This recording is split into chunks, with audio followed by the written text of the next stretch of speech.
Halo, perkenalkan nama saya Yuni Mardiana Palalo dengan NIM B25060109.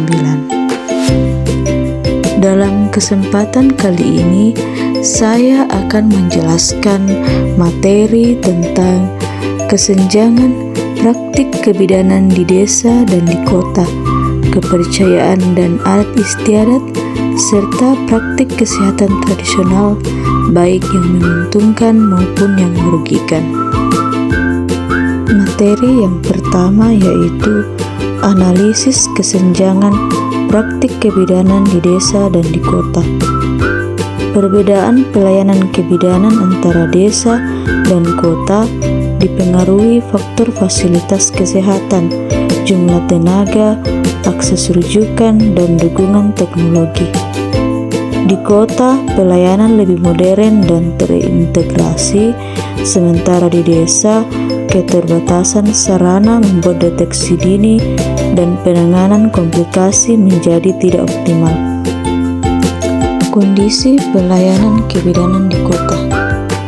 Pelayanan kebidanan di wilayah perkotaan cenderung lebih maju. Selain itu, pelatihan dan pendidikan berkelanjutan lebih mudah diakses sehingga kompetensi bidan juga lebih update. Ciri-ciri pelayanan kebidanan di kota. Yang pertama, fasilitas lebih lengkap. Ada USG, laboratorium, dan ruang bersalin modern. Yang kedua, tenaga kesehatan lebih banyak dan beragam. Ada bidan, dokter umum, dan dokter spesialis. Yang ketiga, akses rujukan cepat, di mana ada ambulans tersedia, jarak rumah sakit dekat. Yang keempat, teknologi kesehatan lebih maju, rekam medis elektronik dan telemedicine. Yang kelima, kesadaran kesehatan masyarakat lebih tinggi, di mana ibu rutin ANC dan cepat memeriksakan apabila ada keluhan. Kondisi pelayanan kebidanan di desa. Yang pertama, fasilitas kesehatan terbatas, alat pemeriksaan sederhana, fasilitas rujukan jauh. Yang kedua, tenaga kesehatan sedikit, di mana satu bidan menangani banyak wilayah. Yang ketiga, sistem rujukan kurang cepat, di mana akses jalan sulit dan ambulans terbatas.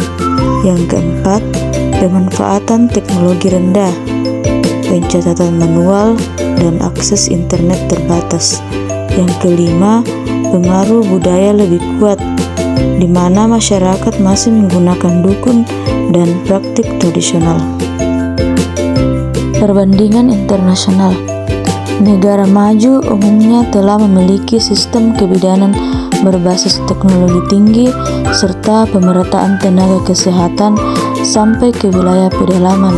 Sebaliknya, negara berkembang masih menghadapi keterbatasan infrastruktur, rendahnya literasi kesehatan, serta dominasi praktik tradisional.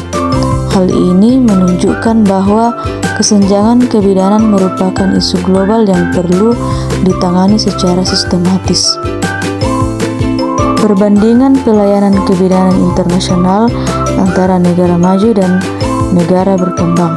Yang pertama, negara maju, fasilitas kesehatannya sangat lengkap, di mana alat modern, ruang bersalin aman, dan tersedia NICU. Tenaga kesehatan merata, termasuk bidan terlatih hingga ke daerah terpencil. Sistem rujukannya cepat, ambulans dan layanan emergensi mudah diakses. Teknologi tinggi, dan angka kematian ibu dan bayi rendah karena standar layanan tinggi. Yang kedua, negara berkembang. Fasilitas kesehatan tidak merata, terutama di pedesaan. Kekurangan tenaga profesional, di mana satu bidan sering menangani wilayah yang luas. Rujukan lambat akibat jarak jauh dan sarana transportasi terbatas. Teknologi minim, pencatatan masih manual, dan angka kematian ibu dan bayi lebih tinggi karena dipengaruhi akses dan faktor sosial budaya. Materi yang kedua yaitu kepercayaan dan adat istiadat. Pada satu sisi, adat dan kepercayaan dapat menjadi faktor positif, di mana keluarga biasanya memberikan perhatian lebih kepada ibu hamil, seperti mengurangi beban kerja ibu, memastikan ia tidak kelelahan, dan memberikan makanan tertentu yang dianggap menyehatkan. Pendampingan dari suami, orang tua, atau mertua juga dapat meningkatkan rasa aman dan kenyamanan ibu hamil. Dukungan emosional seperti ini terbukti berpengaruh positif terhadap kesehatan mental ibu.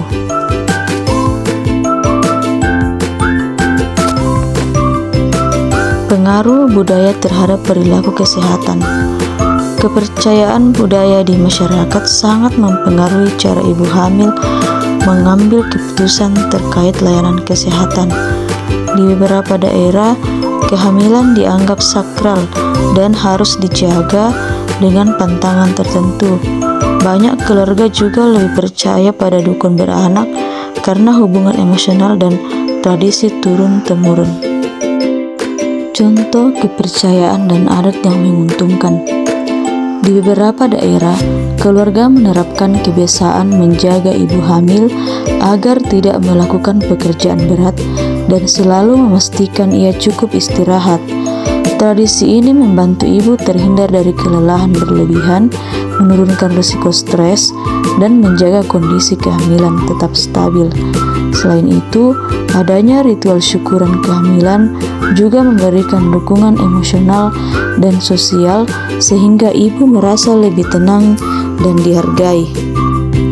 Kepercayaan dan adat yang menghambat. Di beberapa daerah, ibu hamil dilarang pergi ke fasilitas kesehatan pada waktu tertentu karena dianggap pamali atau melanggar aturan adat. Akibatnya, ketika ibu mengalami tanda bahaya seperti pendarahan atau nyeri hebat, keluarga menunda membawa ibu ke bidan atau rumah sakit. Penundaan ini dapat menyebabkan komplikasi serius karena ibu tidak mendapatkan pertolongan tepat waktu. Materi yang ketiga yaitu praktik kesehatan tradisional. Praktik kesehatan tradisional adalah tindakan perawatan yang berbasis budaya, kepercayaan lokal, atau penggunaan bahan alami. Praktik ini banyak ditemui pada ibu hamil dan nifas, terutama di pedesaan. Praktik kesehatan tradisional yang bermanfaat. Ciri-cirinya, yang pertama, tidak membahayakan ibu dan bayi, yaitu dilakukan dengan cara aman dan tidak menimbulkan risiko kesehatan. Yang kedua, menggunakan bahan atau metode alami seperti herbal yang aman atau pijat ringan yang tidak menekan perut. Yang ketiga, memberikan efek positif, misalnya membuat ibu lebih rileks, mengurangi keluhan ringan, atau meningkatkan kenyamanan. Yang keempat, dilakukan oleh orang yang memiliki pengalaman sehingga tekniknya lebih tepat dan tidak menimbulkan cedera. Yang kelima, tidak menggantikan perawatan medis, tetapi menjadi pendukung yang membantu kesejahteraan ibu hamil atau ibu nifas. Praktik kesehatan tradisional yang berbahaya. Ciri-cirinya, yang pertama, tidak menggunakan standar kebersihan, di mana alat atau tangan tidak steril sehingga berisiko menyebabkan infeksi. Yang kedua, menggunakan teknik atau cara yang kasar, misalnya pijat perut keras yang dapat membahayakan ibu dan bayi.